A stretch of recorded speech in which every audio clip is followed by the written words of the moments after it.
오늘은 열매 맺는 삶이라는 말씀으로 은혜를 나눌까 합니다. 쉬운 성경으로 가져왔는데, 좀 이렇게 이해를 더하고 싶어서 함께 쉬운 성경으로 가져왔으니 함께 이해해 주시기 바랍니다. 제가 이번 주 열매 맺는 삶에 대해서 말씀을 나눠야겠다라고 생각한 이유는, 제 소망의 한 가지에 선한 열매를 맺고 싶은 삶을 살고 싶기 때문입니다. 그래서 열매란 무엇이고 어떻게 하면 선한 열매를 맺으며 살 수 있는지에 대해서 살펴보고 싶어서 설교를 준비하였습니다. 바라기는 우리 모두가 이 말씀을 가지고 선한 열매가 무엇인지, 그리고 선한 열매를 어떻게 맺으며 살 수 있는지 우리가 살펴보므로 우리 안에도 선한 열매가 주렁주렁 맺히시기를 축복합니다. 제 평생의 소망은 선한 열매를 맺으며 또 하나님께 영광을 돌리며 살고 싶은 것입니다. 그런데 오늘의 찬양처럼 제 입술은 그렇게 주님을 닮은 것처럼 고백하지만 제 마음은 여전히 주님이 기뻐하시지 않는 삶을 살고자 하는 그런 욕심과 욕망이 자리 잡고 있기 때문에 그렇게 살아가는 것이 쉽지가 않다라는 고백을 드립니다. 그런 의미에서 오늘 열매는 무엇이며 어떻게 하면 선한 열매를 맺으며 살 수 있는지에 대해서 함께 생각해 보고, 그래서 진정으로 우리 안에 있는 두 가지 마음 가운데에서 정말 선한 열매를 선택하여 정말 주님께 영광 돌리는 삶을 살아가기로 결단하여 주님께 영광 돌리는 우리들이 되었으면 좋겠습니다. 저는 연약한 그릇입니다. 그런데 한편으로 감사한 것은 사도 바울이 이야기한 것처럼 오늘의 로마서 5장 6절에서 8절 말씀처럼 주님께서는 우리가 아직 연약할 때에 그때에도 우리를 위하여 죽으셔서 하나님의 사랑을 확증해 주셨다라고 하셨기 때문에 그것이 위안이 되는 것이죠. 그런 의미로 우리 로마서 5장 6절에서 8절 말씀을 쉬운 성경으로 함께 합독하셨으면 좋겠습니다. 우리가 아직 연약할 때에 그리스도께서 시적절할 때에 경건하지 않은 사람들을 위하여 죽으셨습니다. 의인을 위해 죽는 사람은 거의 없습니다. 간혹 선한 사람을 위해 죽겠다고 나서는 사람이 있을는지는 모르겠습니다. 그런데 그리스도께서는 우리가 아직 죄인 되었을 때에 우리를 위해 죽으셨습니다. 이것으로써 하나님께서는 우리 향한 그분의 사랑을 나타내셨습니다. 주님께서는 이처럼 우리의 연약함 가운데서도 주님의 사랑을 나타내셨습니다. 이것이 저에겐 엄청난 소망이 됩니다. 그렇기 때문에 그분의 사랑을 알기에, 그분의 사랑을 받았기 때문에 그분께 영광을 돌리기 위해서라도 주님께서 기뻐하시는 열매를 맺어드리고 싶은 마음이 저의 마음인 것입니다. 그런데 또 한편으로는 그것과 더불어, 그런 순수한 마음과 더불어 한편으로는 제 인간적인 마음에 인간적으로도 인정을 받고 싶고 하나님께서나 사람에게 나도 인정받고 싶은 마음에서도 열매를 맺고 싶은 마음도 제 마음 한켠에 있는 것이죠. 이 두 가지 마음이 제 마음에 공존하는 것입니다. 그런 의미로 정말 순수한 마음으로, 정말 선한 마음으로 주님께 영광 돌리며 열매를 어떻게 하면 맺을 수 있을까 고민하면서 이 말씀을 준비하였다는 것을 전해드리고 싶습니다. 그럼 어떻게 하면 우리가 열매를 맺을 수 있을까요? 레위기 26장 14절에서 15절 그리고 20절 말씀에는 이런 말씀이 나옵니다. 오늘 말씀을 좀 많이 읽을 텐데 기대하시는 마음으로 우리 함께 보셨으면 좋겠습니다. 왜냐면 말씀은 되게 읽으면 행복하잖아요. 그런 의미로 한번 읽어보셨으면 좋겠습니다. 그러나 너희가 내 말을 잘 듣지 아니하고 내 명령에 복종하지 아니하며 내 율법과 명령을 따르지 않고 내 언약을 어기면 너희가 아무리 힘을 써도 소용이 없을 것이다. 너희 땅에서는 아무것도 자라나지 않으며 나무에는 아무 열매도 맺히지 않을 것이다. 이런 말씀을 통해서 하나님께서는 열매란 하나님께서 주시는 것이다 라고 말씀하신 것이죠.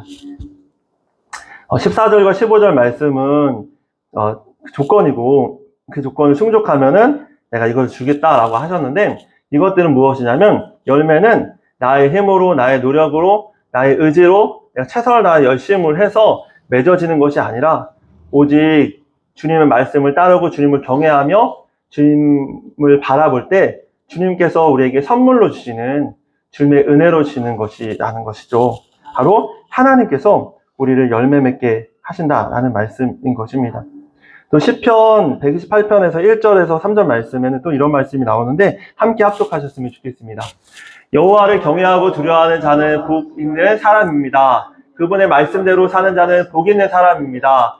그는 수고의 열매를 먹게 될 것입니다. 복과 번영이 그의 것이 될 것입니다. 그의 아내는 열매 맺는 포도나무와 같을 것입니다. 그 집안에 있는 포도나무와 같을 것입니다. 그 식탁에 앉은 그의 아들들은 올리브 나무의 새싹들과 같을 것입니다.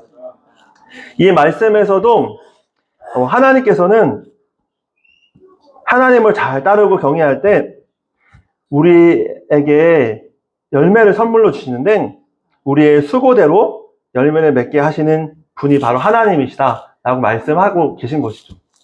그런 의미로 우리가 열매를 맺기 위해 열심히 수고하여야겠지만 그 열매를 주시는 분은 기본적으로 하나님 아버지시다 라는 것을 인식하는 것이 중요합니다. 그러므로 우리는 하나님께서 우리에게 주신 첫 열매로 하나님께 드림으로 그것들이 하나님께서 우리에게 주셨음을 고백하며 감사하는 삶을 살아야 합니다. 우리 함께 합독하시죠. 내 재물과 내 수확물의 첫 열매를 드려 여호와를 공경하여라. 이렇게 우리가 예물을 드리고 11조를 드리고 하는 것들이 다 하나님께서 그것이 우리에게 열매로 주셨음을 고백하며 이것들이 나의 어떠함이 아니라 나의 능력으로 되어진 것이 아니라 우리가 주님을 경외할 때 우리의 수고대로 열매 맺게 하신 하나님의 은혜라고 고백하는 그 고백인 것이죠. 이처럼 성경에서는 선한 열매는 하나님을 믿고 온전히 의지하는 사람들에게 주시는 하나님의 은혜의 선물임을 분명히 말씀하고 있는데 몇 구절만 더 함께 보시도록 하겠습니다. 다 같이 합독하시죠. 그러나 여호와를 믿고 여호와만을 의지하는 사람은 복을 받을 것이다. 그는 물가에 심은 나무 같아서 든든한 뿌리가 물가로 뻗어 있으니 날이 뜨거워도 두려울 것이 없고 그 잎사귀가 늘 푸르다. 비가 오지 않아도 걱정할 것이 없으며 언제나 열매를 맺는다. 의인의 열매는 생명나무이며 지혜로운 자는 사람을 얻는다. 나 주 여호와가 말한다. 내가 백향목 꼭대기에서 어린 가지 하나를 꺾어다가 심겠다. 나무 꼭대기 가지 끝에서 연한 가지를 꺾어 높고 큰 산 위에 심겠다. 내가 그 가지를 이스라엘의 높은 산 위에 심으면 그 가지가 무성해지고 많은 열매를 맺어 큰 백향목이 될 것이다. 온갖 새들이 그 나무의 둥지를 틀고 나무가지 사이에 보금자리를 만들어 살 것이다. 그때 내가 높은 나무는 낮추고 낮은 나무는 높이고 푸른 나무는 마르게 하고 마른 나무는 무성하게 하는 여호와인 줄 알게 하겠다. 나 여호와가 말했으니 그대로 이루어질 것이다. 이 말씀처럼도 나무를 높이시고 낮추시고 나무를 마르게 하고 무성하게 하시는 열매 맺게 하시는 분은 오직 여호와 하나님이시다 라고 말씀하고 있는 것입니다. 또 호세아 10장 12절에서 13절 말씀도 함께 보시도록 하겠습니다. 정의의 좋은 씨를 심고 사랑의 열매를 거두어라. 지금은 나 여호와를 찾을 때이니 묵은 땅을 갈아라. 내가 가서 너희에게 정의를 비처럼 내려주겠다. 그러나 너희가 악한 것을 심었기 때문에 제 수확을 거둘 것이다. 너희의 심과 수많은 군대를 믿고 따랐기 때문에 너희는 거짓의 열매를 먹게 될 것이다. 이처럼 좋은 열매, 선한 열매는 주님의 선하신 뜻대로 살아가는 사람들에게 주시는 주님의 귀한 선물이라는 것입니다. 이 말씀은 이스라엘 백성들이 범죄하여서 우상을 섬기고 하나님 뜻대로 따라가지 않았을 때 하나님께서 이들을 위로하시고 하나님께서 다시 희망을 주시며 하신 말씀인 것이죠. 그럼에도 내가 너희를 사랑한다. 너희에게 정의로 비를 내리겠다. 그러므로 너희는 여호와를 찾아라 라고 격려하신 것입니다. 그러나 너희가 악한 것을 심었기 때문에 제 수확을 거둘 것이다 라고 그 책망하신 거죠. 이처럼 나쁜 열매, 좋은 열매는 우리의 행함대로 우리가 어떤 것을 바라보고 어떤 것을 선택하는 거에 따라서 그것이 열매 맺어지는 것이죠. 그리고 그러한 가운데서 우리가 주님을 따르며 주님을 온전히 예배할 때 주님의 뜻대로 살아가는 사람들에게 좋은 열매로, 선한 열매로 주님께서 우리에게 선물로 그 열매를 맺게 하신다라는 것을 오늘 말씀처럼 말씀하고 있는 것입니다. 그럼 나쁜 열매는 어떻게 맺어지는 것일까요? 함께 말씀을 보시도록 하겠습니다. 제가 예레미야 2장 21절 말씀 먼저 읽어드리겠습니다. 나는 가장 좋은 씨를 골라 너를 특별한 포도나무로 심었는데 어찌하여 너는 나쁜 열매를 맺는 들포도나무가 되었느냐. 또 함께 보시도록 하겠습니다. 한때는 내가 너를 아름다운 열매가 달린 잎이 무성한 올리브 나무라고 불렀지만 내가 이제 요란한 폭풍 소리와 함께 그 나무를 불사르고 그 가지를 잘라버릴 것이다. 만군의 여호와인 내가 너를 심었지만 또한 너에게 재앙을 내릴 것을 선언한다. 왜냐하면 이스라엘 집과 유다 집이 악한 짓을 하였기 때문이다. 그들은 바알에게 제물을 바침으로 나 여호와를 진노케 하였다. 아멘. 이 말씀에서도 주님께서는 우리를 엄청난 사랑으로 사랑하심을 알려주고 계신데, 첫째로 제가 말씀드렸던, 여기는 보이지 않지만 말씀드렸던 말씀에서도 하나님께서는 이스라엘 백성들을 가리켜서 내가 가장 좋은 씨를 골라 너희를 가장 특별한 포도나무로 심었는데 어찌하여 너는 나쁜 열매를 맺는 들포도나무가 되었느냐라고 말씀하시며, 내가 정말 너를 사랑하여서 너에게 가장 좋은 열매를 맺을 수 있는 좋은 씨를 골라서 특별한 포도나무로 심어주셨다라고 축복해 주셨던 것이죠. 그리고 오늘의 이 말씀에서도 내가 너를 너무나 사랑하여서 아름다운 열매가 달린 잎이 무성한 올리브 나무로 삼아 주었는데 너희는 어찌하여 요란한 폭풍 소리와 함께 그러한 악한 짓을 행하여서 이렇게 멸망하게 되었느냐라고 책망하시고 계신 것입니다. 이처럼 나쁜 열매란 하나님께서 우리를 너무나 사랑하셔서 가장 좋은 씨를 골라 아름다운 열매가 주렁주렁 맺히는 가장 특별한 포도나무와 잎이 가장 무성한 올리브 나무로 우리를 다 삼아 주셨는데, 우리가 그 은혜를 잊어버리고 하나님을 저버리고 악한 생각을 품고 살아가게 되므로 나쁜 열매가 맺는 나쁜 열매로 자라게 되었다라는 말씀을 하시고 계신 것입니다. 그런 의미로 나쁜 열매는 나쁜 나무가 맺게 되는 것이죠. 그런 의미로 우리는 나쁜 나무가 되지 말아야 합니다. 좋은 나무가 되어야 하는 것이죠. 그러므로 마태복음 3장 8절에서 10절 말씀에서 예수님을 예비하기 위해서 오신 세례 요한 선지자는 이렇게 말을 합니다. 우리 함께 합독하시겠습니다. 너희는 회개의 열매를 맺어라. 속으로 아브라함이 우리의 조상이다라고 생각하지 마라. 하나님께서는 이 돌들로도 아브라함의 자손이 되게 하실 수 있다. 도끼가 이미 나무 뿌리에 놓여 있다. 좋은 열매를 맺지 못하는 나무들은 모두 찍혀 불에 던져질 것이다. 아멘. 이 말씀은 무슨 말씀일까요? 바로 하나님께서는 이처럼 그러므로 회개에 합당한 열매를 맺어라. 나쁜 나무가 되지 말고 선한 나무가 되어 선한 열매를 맺어라 라고 다시 우리를 일깨워주고 계신 것입니다. 마태복음 7장 15절에서 20절 말씀에서는 이렇게 말씀하고 있는데 우리 함께 합독하시겠습니다. 거짓 예언자를 조심하여라. 그들은 양의 옷을 입고 너희에게 다가온다. 그러나 그 속은 굶주린 늑대이다. 그들의 열매를 보고 그들을 알 것이다. 가시나무에서 포도를 딸 수 있느냐? 엉겅퀴에서 무화과를 딸 수 있느냐?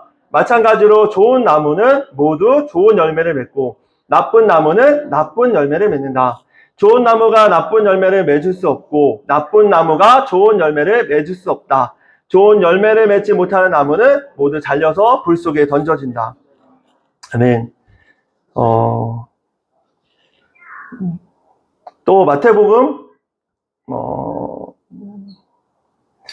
오늘 이 말씀도 함께 보시도록 하겠습니다. 네. 함께 보실까요? 시작. 그러므로 열매를 보고 그들을 알 것이다. 나에게 주님 주님이라고 말하는 사람 모두가 하늘나라에 들어가는 것이 아니다. 하늘에 계신 내 아버지의 뜻대로 행하는 사람만이 하늘나라에 들어갈 것이다. 그날에 많은 사람이 나에게 이렇게 말할 것이다. 주님 주님, 우리가 주님의 이름으로 예언하고 주님의 이름으로 귀신을 내쫓고 주님의 이름으로 많은 기적을 베풀지 않았습니까? 그때 내가 분명하게 그들에게 말할 것이다. 나는 너희를 모른다. 악한 일을 행하는 자들아, 내게서 썩 물러가라. 또 마태복음 12장 33절에 37절 말씀에는 이렇게 말씀하고 있는데 다시 한번 합독하시겠습니다. 나무도 좋고 열매도 좋다고 하든지 나무도 나쁘고 열매도 나쁘다고 해야 한다. 나무는 그 열매를 보고 알 수 있다. 독사의 자식들아, 너희가 악하면서 어떻게 선한 것을 말할 수 있겠느냐. 입은 그 마음속에 가득 찬 것을 말하는 것이다. 선한 사람은 선한 것을 쌓았다가 선한 것을 내고 악한 사람은 악한 것을 쌓았다가 악한 것을 낸다. 내가 너희에게 말한다. 사람이 무심코 내뱉은 사소한 말이라도 심판의 날에는 책임을 져야 한다. 내 말에 근거하여 내가 의롭다고 판정을 받을 수도 있고 죄가 있다고 판정을 받을 수도 있다. 여러분, 이 말씀들은 우리가 좋은 열매를 맺기 위해서는 주님의 말씀의 씨를 마음속에 잘 심은 좋은 나무가 되어야 한다 라는 말씀인 것입니다. 세상적인 욕심, 또 이 세상의 자랑, 또 우리의 육체의 욕망과 눈의 욕망을 이루고자 하는 마음을 우리의 마음속에 심으면 그것들이 결국 나쁜 열매를 맺는 나쁜 나무로 우리를 자라게 한다라는 것이죠. 개역개정 말씀처럼 이생의 자랑, 이생의 육신의 정욕, 안목의 정욕, 이것들을 우리 마음에 심으면 그것들이 자라 나쁜 열매를 맺을 수밖에 없다라고 말씀하고 계신 것입니다. 그러므로 주님께서는 우리에게 말씀하시는데, 그러므로 하나님의 선하신 말씀, 하나님의 뜻을 우리 마음판에 새겨서 그것들이 자라게 해서 선한 열매를 맺으라 라고 말씀하고 계신 것이죠.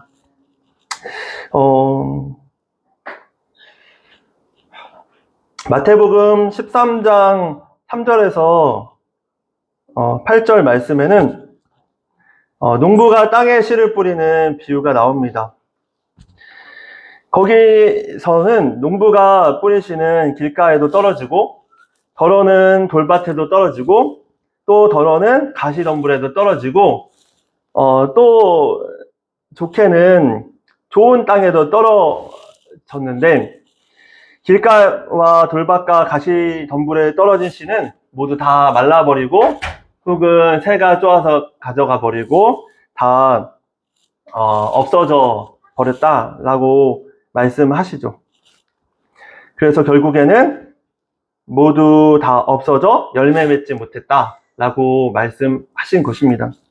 그런데 감사하게도 좋은 땅에 심겨진 씨앗은 덜어는 100배, 또 덜어는 60배, 또 덜어는 30배의 열매를 맺게 되었다라고 말씀하셨죠. 즉 좋은 땅에 심겨진 씨앗만 열매를 맺었다라는 것입니다. 길가, 돌밭, 가시덤불에 떨어진 씨는 다 모두 말라져 버려서 열매를 맺지 못하였는데, 좋은 땅에 씌어진 씨앗만 선한 열매를 맺었다라고 말씀하고 계신 것입니다. 이에 예수님께서는 이 말씀에 대한 이 비유에 마태복음 13장 3절에서 8절 말씀에 나온 이 농부가 땅에 씨앗을 뿌린 이 비유에 대해 마태복음 13장 18절에서 23절 말씀으로 다시 해석해 주셨는데, 그러므로 말씀은 말씀으로 해석해야 하는 것입니다. 왜냐하면 이단이나 사이비 같은 경우에는 이 씨 뿌리는 비유에 대해서 말을 하면서 안 좋게 잘못되게 해석하거든요. 그런 의미로 예수님께서는 근데 이 말씀 뒤에 이렇게 말씀으로 이미 해석해 주셨는데 이것이 아닌 다른 말로 해석을 하는 것입니다. 그런 의미로 우리는 이미 쓰여진 하나님께서 우리에게 주신 성경 말씀으로 이 비유를 해석해야 하는 것입니다. 예수님께서는 이 비유를 이렇게 해석하십니다. 먼저 길가에 뿌려진 씨는 하나님의 말씀을 듣고도 깨닫지 못하고 악한 영이 와서 마음속에 뿌려진 말씀을 빼앗아 가버린 사람이라고 말씀하죠.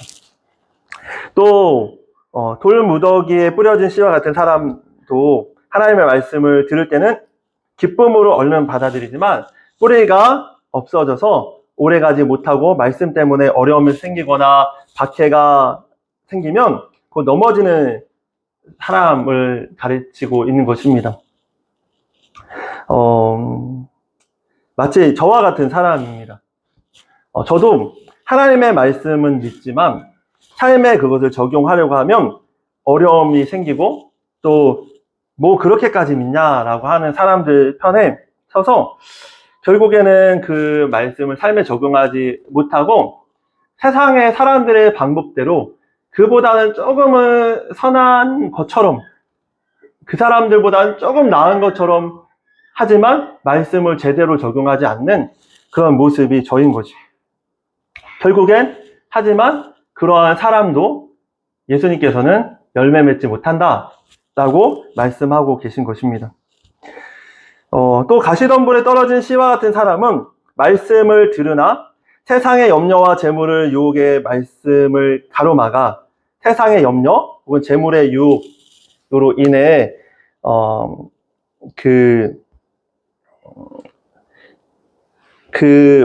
말씀이 가로막혀 결국 열매를 맺지 못하는 사람이라고 말씀하고 있는 것이죠. 이 또한 저와 같은 모습인데, 즉 이 말씀은 하나님의 말씀보다 세상과 재물이 더 소중한 사람인 것입니다. 저와 같은 사람이죠. 그런데 주님께서 말씀하십니다. 이러한 사람도 결국엔 열매 맺지 못한다 라고요. 오늘 그 간증 말씀이 금요일날 함께 보았던 그 영화 속에 있었던 그 간증의 주인공이셨는데, 이 서사평 선교사님이라는 분입니다. 이 선교사님은 정말 많은 열매를 맺으셨죠. 왜냐하면 간호사로서 미국에서 성공을 위해서 사시려면 얼마든지 성공의 입장으로 사실 수도 있었는데 그것을 다 버리고 하나님이 좋아. 그리고 조선 땅에 있는 버려진 사람들은 간호사나 의사가 없어서 죽어간다는 이야기를 듣고 그들을 향한 하나님의 사랑을 전하고자 그 조선 땅에 오시는 거죠.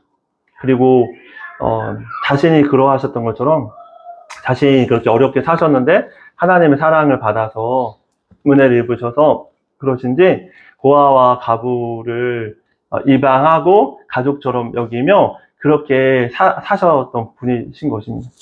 결국에 하나님께서는 이분을 통해서 많은 열매를 맺으시고 그 카페에 오시면은 그 영상도 나와 있는데 1시간 한 15분짜리 영상인데 은혜가 됩니다. 함께 보시면 더 좋을 텐데 그 영상을 보시면 정말 그분을 통해서 많은 분들이 열매 맺었음을 알 수가 있는 것입니다. 말씀을 적용하셔서 삶으로 적용하여 그런 열매를 맺으신 것이죠. 우리 모두가 그러한 삶의 적용으로 말씀을 적용함으로 정말 하나님의 귀한 열매를 맺어가는 우리 모두가 되었으면 좋겠습니다. 좋은 땅에 떨어진 씨앗과 같은 사람은 이처럼 열매를 맺습니다. 이 사람은 말씀을 듣고 깨달아 그것이 진리임을 믿기에 세상적인 생각과 이생의 자랑과 안목의 정욕과 또한 그 육신의 정욕, 제가 네이버 자주는 아닌데 가끔 메인이 네이버잖아요. 네이버라는 게 홈페이지니까 네이버를 키면은 다 눈에 딱 띄어지는 게 그냥 뉴스 그리고 스포츠, 연예 기사 막 이런 것들이잖아요. 그걸 딱 보면은 그냥 그렇게 써 있어요. 거기에 그렇게 써 있더라고요. 뭐 사진으로도 그렇고 그 글로도 그렇게 써 있어요. 이생의 자랑, 육신의 정욕, 안목의 정욕 이렇게 써 있더라고요. 거기에 거기에 어떠한 기사를 보면, 어떠한 사진을 보면, 이거는 이생의 자랑이구나. 이거는 육신의 종역이구나. 이건 안목의 종역이구나. 다 하나같이 네이버에 있는 기사들이 다 이생의 자랑, 안목의 종역, 육신의 종역인 거예요. 그리고 사실 우리가 세상을 살아가면서도 같이 대화하는 그 대화 것들이 많은 부분들이 이생의 자랑, 육신의 종역, 안목의 종역이 많죠. 사실 이 세상을 살아가는 그런 삶 자체가 이러한 이생의 자랑, 육신의 종역, 안목의 종역들인 겁니다. 그러다 보니 우리도 세상을 살아갈 때 그것들을 쫓아 살아가고 싶은 마음들이 드는 것이죠. 그래서 하나님께서 말씀을 하시고 그 말씀을 주시지만 이것은 우리가 느껴질 때, 세상을 살아갈 때는 현실이기 때문에 약간은 허무맹랑한 것처럼 느껴지고 때로는 그렇지 않은 것처럼 느껴지기 때문에 온전히 말씀을 들어도 그 말씀을 적용해서 실천하며 살아가는 것은 쉽지 않게 되는 것입니다. 그런데 그렇게 되면 열매를 맺지 못한다 라고 말씀하고 있는 것입니다. 그러므로 우리 모두가 이 세상의 자랑, 그 정욕거리를 바라보며 사는 것이 아니라 천국을 소망하며 하나님께서 천국에 귀한 열매를 맺게 하시기 위해 우리를 부르셨음을 믿고 우리 삶에 그 말씀을 적용하심으로 귀한 열매를 주렁주렁 맺으시기를 축복합니다. 그러므로 우리 마음에 무엇을 심느냐에 따라서 우리 삶 속에 맺히는 열매가 달라지는 것입니다. 우리 다 같이 마태복음 6장 19절에서 23절 말씀 합독하시겠습니다. 너희를 위하여 세상에 재물을 쌓아두지 마라. 땅에서는 좀이 먹거나 녹슬어 못 쓰게 되고 도둑이 와서 훔쳐 갈 것이다. 그러므로 너희의 재물을 하늘에 쌓아두어라. 하늘에서는 좀이 먹거나 녹슬지 않으며 도둑이 들어와 훔쳐가지도 못할 것이다. 내 재물이 있는 곳에 내 마음도 있다. 눈은 몸의 등불이다. 만일 내 눈이 밝으면 내 온몸이 밝을 것이다. 그러나 내 눈이 나쁘면 온몸이 어두울 것이다. 그러므로 내 안에 있는 빛이 어두우면 그 어두움이 얼마나 심하겠느냐. 여기서도 보시는 것처럼 우리가 무엇을 보느냐에 따라서, 무엇을 마음에 품느냐에 따라서 열매에 맺혀지는 것이 다르다라고 말씀하고 있는 것입니다. 그러므로 우리 모두는 좋은 나무, 좋은 밭이 되어 하나님의 말씀을 우리 삶 속에 심어서 실천함으로 정말로 주님께서 기뻐하시는 빛의 열매, 선한 열매를 30배, 60배 혹은 100배로 주렁주렁 열매 맺는 우리 모두가 되시기를 축복합니다. 다 같이 로마서 6장 말씀을 함께 보시도록 하겠습니다. 또한 여러분의 몸을 불의를 행하는 도구로 저에게 내어주지 말고 죽은 자를 가운데에서 살아난 자들처럼 여러분의 몸을 의를 행하는 도구로 여러분 자신을 하나님께 드리십시오. 전에 여러분이 제 종이었을 때는 의의 다스림을 받지 않았습니다. 그때 여러분이 얻은 열매는 무엇입니까? 부끄러워하는 그 일들의 마지막은 사망이었습니다. 그러나 이제는 여러분이 제게서 해방되어 하나님의 종이 되었습니다. 그리하여 거룩함에 이르는 열매를 맺고 있습니다. 그 일의 마지막은 영생입니다. 여러분, 이 말씀은 우리가 은혜로 구원받은 사람이 되었다라는 말씀인 것입니다. 그럼 우리는 어떻게 살아가야 할까요? 바로 의의 열매, 거룩한 삶의 열매를 맺으며 살아가는 사람들이 되어야 한다라고 말씀하신 것입니다. 그럼 어떻게 해야 이러한 선한 열매를 주렁주렁 많이 맺을 수 있을까요?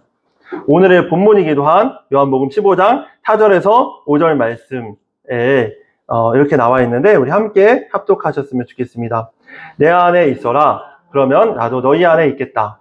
가지가 포도나무에 붙어있지 않으면 가지 스스로 열매를 맺을 수 없듯이 너희도 내 안에 있지 않으면 스스로는 열매를 맺을 수 없다. 나는 포도나무요 너희는 가지다. 사람이 내 안에 있고 내가 그 안에 있으면 그는 열매를 많이 맺는다. 그러나 나를 떠나서는 너희가 아무것도 할 수 없다. 너희가 내 안에 있고 내 말이 너희 안에 있으면 무엇이든지 원하는 대로 구하라. 그리하면 너희에게 이루어질 것이다. 너희가 열매를 많이 맺어 내 제자인 것을 나타내면 이것으로 내 아버지께서는 영광을 받으신다. 아멘. 바로 어떻게 하면 그럼 선한 열매를 주렁주렁 맺을 수 있는가에 대한 대답은 바로 예수님 안에 날마다 거해 있어야지만 우리가 열매를 맺을 수 있다라고 말씀하고 계신 것입니다. 그럼 예수님 안에 거한다는 말은 무슨 뜻일까요? 바로 요한복음 15장 7절, 10절, 17절, 12절 말씀에 나와 있는데 우리 한 목소리 합독하시겠습니다. 너희가 내 안에 있고 내 말이 너희 안에 있으면 무엇이든지 원하는 대로 구하여라. 그리하면 너희에게 이루어질 것이다. 내가 내 아버지의 계명을 지켰고 그의 사랑 안에 있는 것처럼 너희가 내 계명을 지키면 내 사랑 안에 있을 것이다. 내가 너희를 사랑한 것 같이 너희도 서로 사랑하라. 이것이 바로 내 계명이다. 내 계명은 이것이다. 서로 사랑하여라. 여러분, 바로 예수님 안에 거한다는 것은 주님의 말씀 안에 거한다라는 것입니다. 주님의 말씀 안에 거한다는 것은 무엇일까요? 바로 그 말씀을 지켜 행하는 것이 날마다 예수 안에서 거하며 사는 삶이다라고 말씀하신 것이죠. 그렇다면 주님의 말씀을 지켜 행하는 것은 무엇일까요? 바로 서로 사랑하는 것입니다. 여러분, 이것이 바로 주님의 계명인 것입니다. 마지막으로 여러분, 그럼 성경에서 말하는 열매란 무엇일까요? 눈에 보이는 것일까요? 아닙니다. 성경에서 말하는 열매는 단순히 눈에 보이는 결과만을 의미하지 않습니다. 성경에서는 첫째로 눈에 보이지 않는 영적인 열매, 즉 사랑과 기쁨과 평화와 오래 참음과 자비와 착함과 성실함과 온유와 절제 등의 좋은 성품을 의미하는 성령의 열매를 맺는 것. 그리고 에베소서 5장 9절의 말씀처럼 착함과 의로움, 진실함 등의 선한 행실을 의미하는 빛의 열매를 맺는 것. 또한 빌립보서 1장 11절 말씀처럼 예수님께서 주시는 의의 열매 등 보이지 않는 열매를 모두 포함합니다. 그리고 또한 전도의 열매, 봉사의 열매 등의 눈에 보이는 사역의 열매도 포함하죠. 그런데 우리가 낙심하는 이유는 전도나 봉사 등 혹은 내 삶에 맺어지는 그런 사역의 열매만을 하나님께서 우리에게 주시는 열매라고 생각하기 때문에 낙심하는 것입니다. 하지만 하나님께서 인정하시는 열매는 이러한 눈에 보이는 열매만을 말씀하시는 것이 아니라 눈에 보이지 않고 성실하게 주님을 따름으로 맺어지는 우리의 성품과 순종의 열매를 주님께서 우리의 열매로 인정해 주시는 것입니다. 다시 말해 열매란 우리가 주님을 믿는 믿음으로 우리의 삶을 통해 하나님께 영광을 돌리고 다른 사람들에게 유익을 주는 방식으로 나타나는 모든 것들을 열매로 인정해 주시는 것입니다. 그러므로 주님의 말씀을 따르되 눈에 보이는 열매가 없다고 하여서 낙심하거나 절망하지 말고 끝까지 우리를 사랑으로 인도하시는 주님의 말씀을 붙드심으로 날마다 주님의 말씀을 믿고 살아가심으로 주님께서 주시는 귀한 열매를 주렁주렁 맺어가시는 모든 분들이 되시기를 축복합니다. 다 같이 기도하시겠습니다.